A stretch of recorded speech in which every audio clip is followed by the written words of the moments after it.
Welcome back, everyone. Today, I am here to help the new players who are interested in Pantheon Rise of the Fallen with picking a class to play, or if someone may be curious about making an alt. So, let's dive in. Before we can break down each class in Pantheon, we need to understand the four main roles within the game. If you're an experienced MMO player, you may know about the Holy Trinity, which is tank, healer, and DPS. Well, in the older style of games, there is what's known as CC or support as well. If you're a Final Fantasy XI player, you would recognize these CC and support classes as Bard, Geomancer, or Red Mage, for some examples. Having these four roles helps give everyone a part to play when in a group setting, and everyone has to do their part for the group to be successful.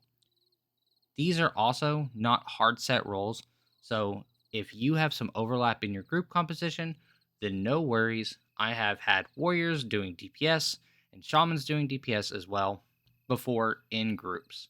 These additional warriors or shamans have been just supplemental tanks or healers for whoever was main tanking or main healing. Let's just keep that in mind as well. Also, all the footage shown for each class will be very low level gameplay and not indicative of what's to come at level 40. Let's first start with the tanks. Dire Lord. Dire Lords are known for their swift, brutal attacks and their relentless self-healing. They also manipulate the essence of their enemies, tormenting them with horrifying phantoms or completely removing their essence. By being the masters of essence manipulation, they can also wield their own blood to replenish themselves or attack their enemies. So, what does this mean for gameplay? Well, it means that they have some self-healing in the form of curses and shields from essences. Dire Lord's resources are essence and readiness. A lot of their abilities have threat over time built in with their heavy threat generators. In groups, they have abilities like Blood Fiend that causes physical damage dealt to heal and restore the Dire Lord's health and essence. While Blood Fiend is active, stacks a Provoking Phantom, which is a moderate threat generator, against the target. So, if there's more than one monster, a good way to control all the monsters so the CC and support can get some stuns and sleeps out. Dire Lords use two-handed edged weapons, so axes and swords, and can dual wield single-handed edged weapons. They also are the only tanks to not be able to wear heavy plate armor, with the highest armor they can use is chain. However, their magical resistance is next level. To me, if you like Blood Death Knight in WoW, Dark Knight in Final Fantasy XIV, or Rune Fencer in Final Fantasy XI, you'd like the Dire Lord. Paladin. Paladins are known for their celestial powers and their plate armor. As former clerics, they can call upon their celestial powers to heal themselves or allies, shield themselves, or even radiate celestial flames that burn all enemies around them while being a threat generator. Paladins also have a raise where they can sacrifice half of their health to raise a fallen ally. They have an ability to invoke the spoken word of celestial power to stun enemies, pull or push enemies to or from their location, and even deflect damage that is dealt to them back to the enemy. Gameplay-wise, this means they have shields, heals, and self-buffs for threat generation. Their resources are Endurance, Wrath, and Reckoning points. In groups, they will want to pull the monster towards them and start using their shields and heals. They have an ability for the area of effect threat generation if things go sideways. And if things really go sideways, they have a Lay on Hands, which will instantly heal them for 99,999 HP. Paladins use one-handed or two-handed edged weapons, pole arms, one-handed or two-handed maces, mauls, and hammers. To me, if you like Protection Paladin in WoW or Paladin in Final Fantasy XI or XIV, then you would like this version of the Paladin. Warrior. Defying the limits of physical strength, ability, and resilience, warriors become a master strategist in battle. Warriors being master strategists can place banners in battle to inspire their allies or intimidate their foes. Knowing different battle formations to increase the defense of their allies or even guide their allies in the most optimal way to kill the enemy faster. Blowing war horns to intimidate their foes and making them cower in fear. As for actual gameplay of the warrior, they are able to use abilities like Shield Wall to help their damage reduction or even Wall of Shields to increase the damage reduction of the group. Warriors' resources are Endurance, Resilience, and Battle Points. They have a couple of battle formations to increase armor class and haste of the group. They also place banners on the group depending on the situation. One banner is an area effect taunt, while the other one decreases the parry and counterattack chances of their enemies.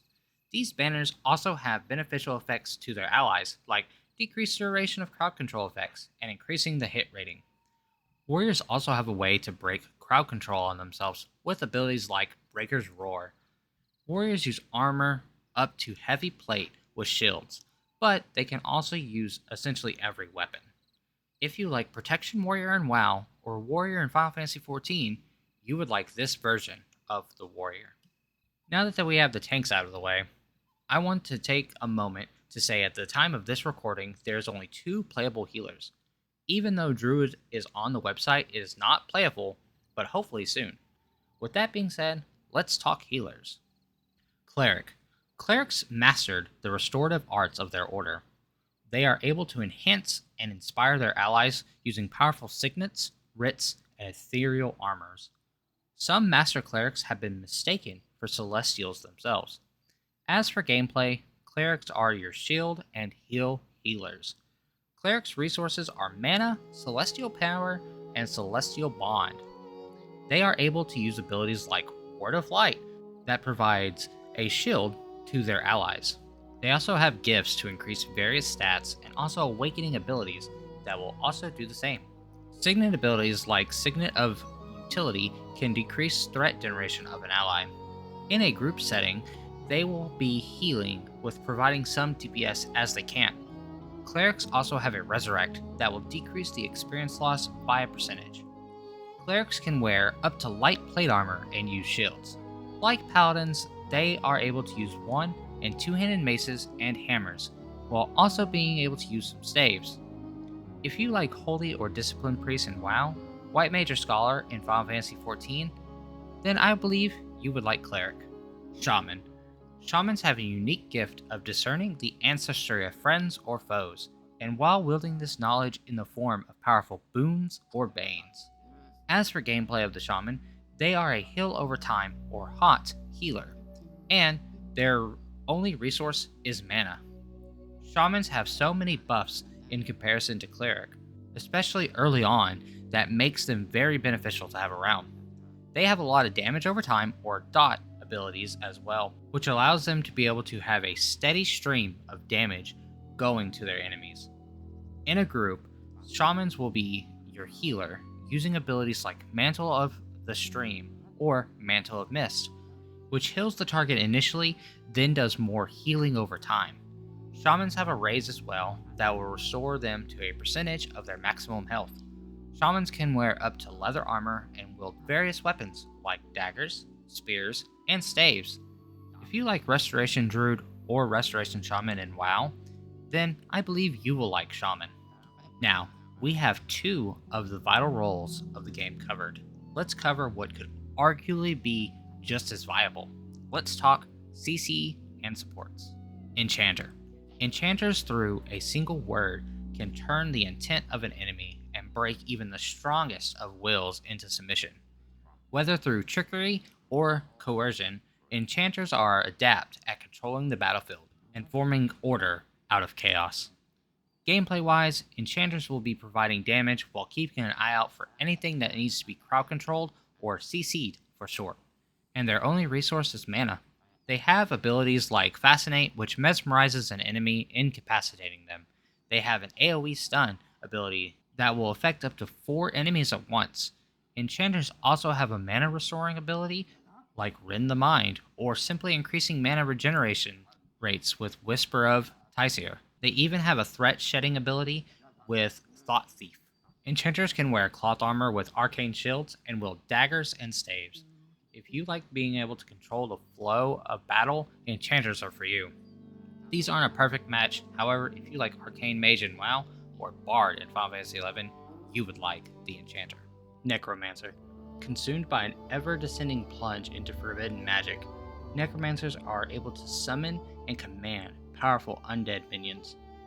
Their mastery over the undead allows them to charm undead creatures and even assume skeletal forms themselves. Gameplay-wise, they're a pet class and uses dots and curses to aid their allies in battle, using mana as their only resource. Necromancers have abilities like Spook of the Dead, which fears enemies, or Curse of Anguish, that deals curse damage and reducing their movement speed. They can also sacrifice their own health to do a quick spot heal on allies. Necromancers have various different dots that deal various types of damage. In groups, they will be using fears and their pets to help control the flow of battle. Necromancer uses cloth armor with arcane shields and wields daggers, staves, and scythes. If you like Warlock in World of Warcraft, then you would like the Necromancer. Now we have the tank, healer, and CC or support roles out of the way. Let's get into one of the most popular roles, the DPS. Monk. Through the path of harmony and long-standing discipline, monks have transformed their very being into resilient, living weapons. Monks wield their mind and body as a devastating, holistic weapon against their enemies. As for monk gameplay, they are your standard damage dealing class. They use readiness and chi for resources. Monks can open various chi gates, allowing them to access different abilities, from threat shedding abilities to becoming a backup tank using threat abilities. Monks have various support abilities that heal themselves, increasing their dodge and counterattack rates. They also have an interrupt for spellcasting as well. In groups, Monk can be a viable monster puller since they have a ranged ability called Soul Shuriken that will decrease the assist radius of the creature they are pulling. Monks use cloth armor with the ability to wear some leather. They also use hand-to-hand weapons and some staves. If you like Monk in WoW, Final Fantasy XI, and Final Fantasy XIV, then you would like this version of the Monk. Ranger. In the untamed regions of the world, Rangers are forged into versatile and ferocious warriors, united with the land and the animals they commune with. Excelling at both ranged and melee combat, Rangers are able to elegantly weave the two with ease. Preferring the use of one-handed weapons over two-handed, Rangers are able to deal devastating damage with swift precision. When not in close combat, Rangers can masterfully employ bows and crossbows to deal lethal ranged damage to restrain enemies. Rangers can illuminate their environment or even set traps to help evade danger. As for gameplay, Rangers are weaving melee combat with ranged combat. Their resources are endurance and momentum. To help Rangers weave melee and ranged combat, they have abilities like Engage, which leaps to the target, which guarantees your next melee ability to critically hit, then Withdraw to go back into ranged distance, which guarantees your next ranged ability to critically hit. Rangers have a couple of beckon skills, which can call either a grizzly bear or hawk to assist in battle for a short duration. Rangers have various support abilities to assist their allies, with Flare to provide a torch to a target location or hamstring trap to help reduce movement speed of a target that walks through the trap. Rangers can use up to light chain armor, and they can wield weapons like daggers, spears, one- and two-handed edged weapons, long and short bows, and crossbows. If you like hunters in World of Warcraft or rangers in Final Fantasy XI, then you would like this version of the Ranger. Rogue. Plotting their movement from the shadows and being the faceless affairs of nations. Rogues rarely have allegiance to a banner or creed. However, they have allegiance to themselves, having traded extensively with one-handed weapons, but are most deadly with a dagger in their main hand, typically plunged deep into the back of their enemies. As for gameplay, rogues will be using stealth and backstabs to your advantage. Their resources are readiness and opportunity. They are able to make poisons with abilities like Toxin Craft Synthetic, which creates 5 vials of synthetic toxins to apply to your weapon. They also have stealthing abilities like Shadow Walk and various abilities like Backstab and Waylay that require you to be behind the enemy. Rogues are also able to set some traps and use smoke screens to help themselves escape from danger. Rogues get unique bonuses based off their offhand weapon. Rogues are able to use up to leather armor and various weapons like daggers, spears, edge weapons, maces, hammers, longbows, shortbows, and crossbows. If you like Rogue in World of Warcraft or Thief in Final Fantasy XI, you'd like this version of the Rogue. Summoner. Reaching into realities other than our own, summoners have mastered the art of bringing forth all manner of things that did not exist, but only moments before. Summoners command arcane conjurations, able to bring forth sustenance, tools, barricades, weaponry, and creatures of incredible strength and ability, all at their whim. As for gameplay, summoners are a pet damage-dealing class with mana being their only resource. They are able to summon various elemental pets, all able to use unique abilities to assist their allies in battle. Summoners are able to summon various different weapons, armors, and even boats for them or their allies to utilize. They have a couple of different support abilities from creating mana shields or even escape portals. Summoners are also able to phase and briefly end combat, and remove all harmful effects, but also removing the beneficial effects as well. They are able to use up to cloth armor with arcane shields and weapons like daggers and staves. If you like Demonology Warlock in World of Warcraft or Summoners in Final Fantasy XI or XIV, then you would like the Summoner. Wizard. There are none that exist who have so obsessively studied the enigmatic and destructive nature of the arcane. While many wizards are driven mad with this knowledge, often destroying themselves through lack of control, those who emerge stable under the weight of such power wield a force barely imaginable in awe and effect. As for gameplay, wizards are weaving arcane, fire, and ice spells while managing their mana and focus. Wizards are able to summon a fire familiar as well as portals to fast travel their allies. Wizards have fire, cold, and arcane focus abilities that allow them on each use of those spell types in succession to give them bonus damage and other various bonuses depending on which spell type it is. For example, if the wizard is using fire focus, every fire spell after use in succession will increase the charge of fire focus by 1, stacking up to a maximum of 5. This will give fire spells bonus damage, spell haste, and critical chance. The downside of this is each fire spell costs more mana with each charge. Arcane focus grants more beneficial effects than fire or cold focus, and will be a good way for wizards to restore mana. Wizards are able to use cloth armor with arcane shields and weapons like dagger and staves. If you like Frost or Fire Mage in World of Warcraft, or Black Mage in Final Fantasy XIV, or even Black Mage in Final Fantasy XI, then you would like this version of Wizard. With that, we have covered all the classes in Pantheon Rise of the Fallen, and now you can make an informed decision on what class is the best fit for you. If you like this video, give it a thumbs up as it helps the channel grow, and if you want to see more gaming content like this, hit that subscribe button.